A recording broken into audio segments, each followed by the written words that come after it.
नमस्कार सबैजनालाई। आज म तपाईहरुको लागि मिनी पर्स कसरी बनाउँछ भन्ने बारेमा सिकाउन जाँदैछु। यो मिनी पर्स तपाईले विभिन्न प्रकारले प्रयोग गर्न सक्नुहुन्छ। तपाईहरुले आफ्नो पैसा, ज्वेलरी, मेकअप सामानहरु साथै अन्य चीजहरुको लागि पनि युज गर्न सक्नुहुन्छ। यो तपाईले सानो अथवा ठूलो बनाएर बच्चाहरुको पेन्सिल बक्स राख्न पनि बनाउन सक्नुहुन्छ। मिनी पर्स बनाउनको लागि मैले सबैभन्दा पहिला यहाँ ड्राफ्ट बनाएको छु।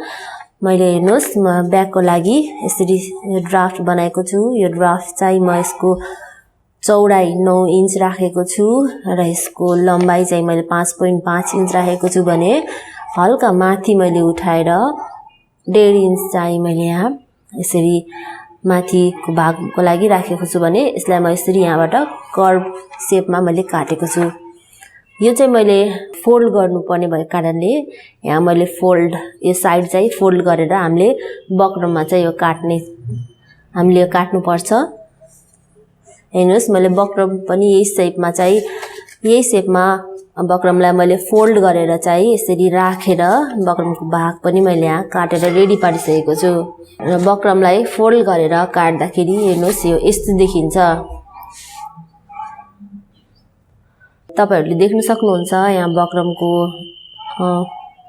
भाग चाहिँ एउटा भाग चिल्लो रहन्छ र अर्को भाग चाहिँ खस्रो रहन्छ र त्यो चिल्लो भागलाई चाहिँ कपडाको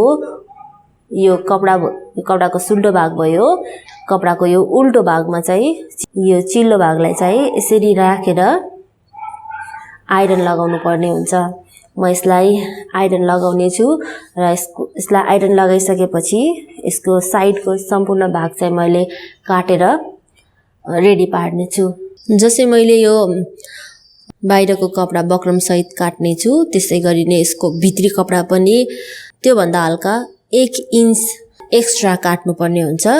म भित्री कपडा पनि काटेर रेडी पार्दैछु।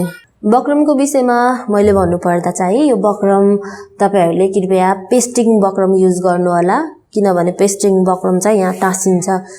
बजारमा अन्य बक्रमहरु पनि पाउँछ तर ब्यागको लागि उपयुक्त भनेको पेस्टिङ बक्रम हुन्छ। पेस्टिङ बक्रम टाँसिसकेपछि हेर्नुस् यो यस्तो मजाले चप्किदछ।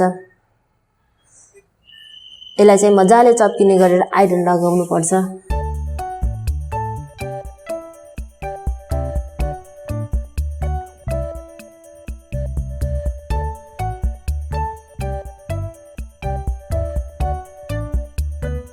सिलाउने बेलामा हामीले यो जिपरको भागलाई चाहिँ यसरी जुन यो मेन कपडा छ अगाडिको भागमा चाहिँ यसरी उल्टाएर यसरी सिलाउनु पर्छ। मैले यहाँ यसरी राखे। अब यो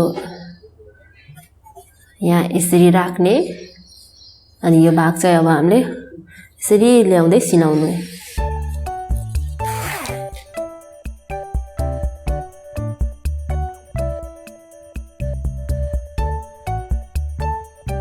अर्को साइडमा पनि यसरी लगाउनु पर्छ।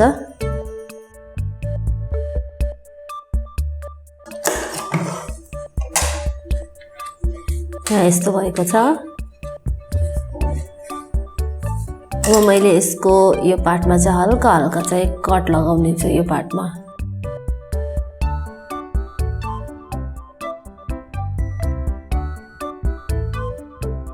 हेर्नुस् यसलाई सुल्टाउँदाखेरि चाहिँ यो यस्तो देखिन्छ। अब यसको यो भागको छेउछेउमा चाहिँ म माथिबाट सिलाउन जाँदैछु। यो भाग चाहिँ म यसरी सिलाउने छु।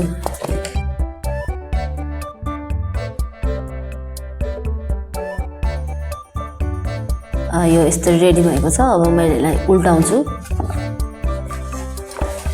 हेर्नुस् म यसलाई उल्टाएर यस्तरी राखेको छु।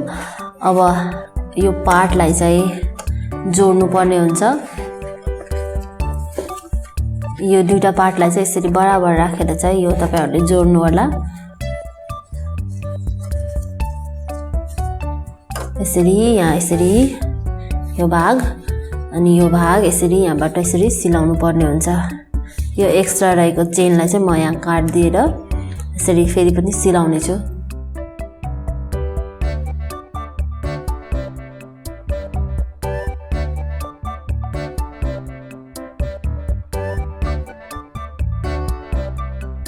यसको यो कर्नरको भागलाई चाहिँ म यहाँ यसलाई यस्तो पारेर म यहाँ सिलाउँछु। लगभग यति भाग तपाईहरु नापेर पनि गर्न सक्नुहुन्छ। लगभग मैले यहाँ ननापिकन 1 इन्च जति चाहिँ यसरी सिलाउने छु यो भागमा।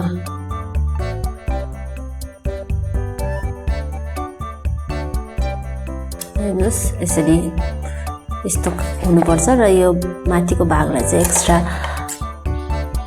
काट्नुपर्छ।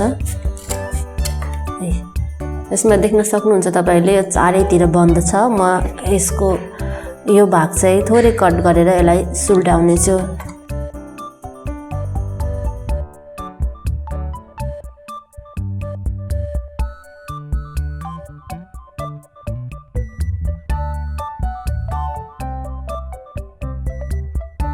अब म यो भागमा चाहिँ यो अघि कट गरेको भाग चाहिँ यो भागमा सिलाउँछु।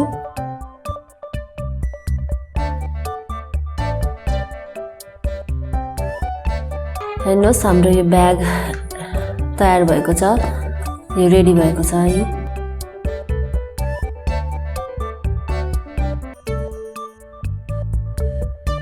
यदि तपाईहरु बिगिनर्स हुनुहुन्छ, फर्स्ट टाइम ब्याग सिलाउन जाँदै हुनुहुन्छ भने कृपया यो यू शेपमा काटेको ब्याग चाहिँ ब्याग सिलाउनु भन्दा तपाईले यो ड्राफ्टमा जुन कोरेको छ यो 1.5 इन्च यसलाई चाहिँ काटेर तपाईले यसरी सीधा स्ट्रेट ब्याग सिलाउन सक्नुहुन्छ। त्यो तपाईहरुको लागि सजिलो हुन्छ। यो अलिकति गाह्रो हुन्छ।